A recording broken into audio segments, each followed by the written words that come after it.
Dans cette vidéo, je vous propose d'aborder la feuille de route de la transformation. J'ai créé cette chaîne pour aider les entrepreneurs industriels de TI ou de PMI, et notamment pour leur amener des éléments de réflexion afin d'accompagner leur métamorphose, ou même des méthodes pour mettre en œuvre leur transformation. Bonjour, Pascal Argit.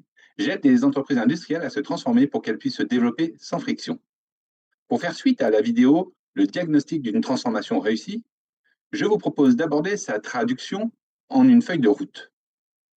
L'expérience montre que la feuille de route de la transformation dépend, petit 1, des gens, de leur acculturation à la transformation, des compétences, de l'organisation, de leur alignement, en 2, de l'environnement économique, donc du marché, des clients, des partenaires, des fournisseurs, et en 3, de la situation financière de l'entreprise. Mais par où commencer votre transformation? Vaste question, car chaque entreprise est unique.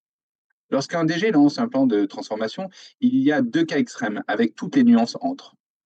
Le cas idéal, le DG a les compétences de la transformation et est transparent.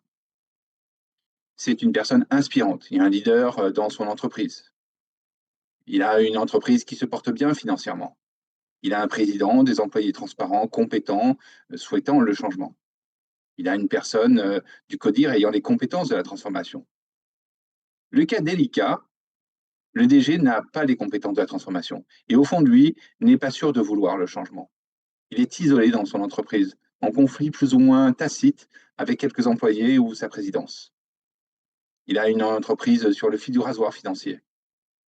Il a des employés protégeant leur statut, dire souhaiter le changement sans vraiment le vouloir. Il n'a personne au CODIR qui a les compétences de la transformation. Commençons par le cas idéal. Le cas idéal est aussi le cas le plus facile à traiter. Le DG est le maître d'ouvrage de la transformation et se positionne comme client de son équipe de la transformation. Il nomme le maître d'œuvre, un directeur de la transformation compétent, en charge d'opérer la transformation, et à défaut s'entoure d'une ressource externe. Le directeur des ressources humaines fait former, par une ressource externe, tous les membres de l'équipe de la transformation aux méthodes et outils de la transformation. C'est l'acculturation. Le directeur de la transformation déroule séquentiellement les étapes A, B, C, D, E du processus de la transformation. L'équipe de la transformation applique les méthodes et outils de la transformation, avec entrain, car ils sont alignés et tous d'accord. Le président applaudit. Et si le cas de votre entreprise n'était pas si idéal? Le cas délicat est aussi le cas le plus intéressant à traiter. Le DG doit faire une introspection des causes racines de la situation. A-t-il une dette morale ou affective? Il doit se faire accompagner par une ressource externe. La direction des ressources humaines doit aider les membres de l'équipe de transformation à faire aussi une introspection. Cherchent-ils à protéger leur statut ou leur pouvoir? La ressource externe doit écouter les freins à la transformation. La ressource externe doit tester les volontés de changement de chacun au travers du plan de formation et d'une réorganisation éventuellement temporaire pour confronter les paroles aux actes. Ensuite, en fonction de la situation financière de l'entreprise, il faut choisir un projet sur lequel on va mettre en pratique les formations, méthodes et outils de la transformation. Plus on cherche des quick wins, plus ils seront rapides mais éphémères. Plus on cherche à acculturer l'entreprise, plus les changements seront lents et profonds. L'expérience montre qu'il faut former et appliquer avec le bon équilibre pour aligner, et qu'il faut répéter ce processus avec patience. C'est le moment où, si vous ne voulez pas rater votre métamorphose, il faut vous abonner à la chaîne, commenter et liker. Merci par avance. Que dit votre boussole? Faut-il commencer par aligner l'entreprise autour d'une vision?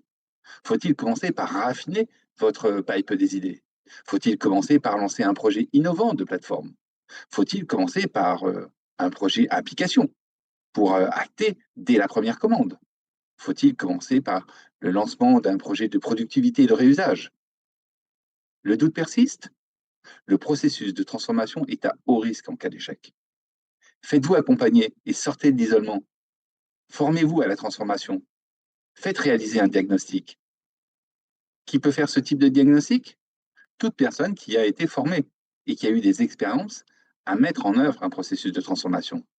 Qui connaît les méthodes et outils de la transformation? Pour ce faire, sur la chaîne YouTube Métindustrie, vous trouverez une vidéo de la conduite au diagnostic, le questionnaire du diagnostic, la trame d'une synthèse et un exemple.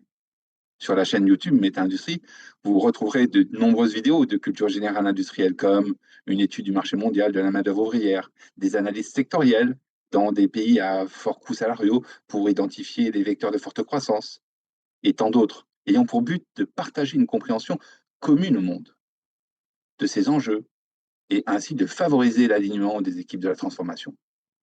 J'ai aussi préparé de nombreuses vidéos axées sur la mise en œuvre de la transformation avec des zooms sur les briques technologiques, l'adéquation client-produit, les méthodes et outils de la transformation, et tant d'autres, pour montrer comment opérer votre transformation. Ainsi, en vous abonnant, vous pourrez savoir lorsque de nouvelles vidéos sont à disposition. Croyez-moi, ça va vous ouvrir les chakras à la métamorphose industrielle. Alors, que retenir? Le besoin d'implémenter la transformation donne lieu, après un diagnostic, à l'établissement d'une feuille de route. C'est un préliminaire obligatoire et risqué en cas d'échec. Pensez feuille de route avant toute transformation. La feuille de route définit le plan de formation à la transformation et par quel projet commencer. Le DG est le maître d'ouvrage de la transformation. Il se place comme le client de l'équipe de la transformation.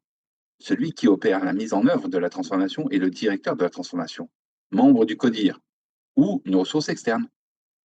Abonnez-vous à la chaîne YouTube Méta Industrie pour en savoir plus sur le comment de la métamorphose industrielle. À bientôt sur la chaîne ou LinkedIn. Au revoir.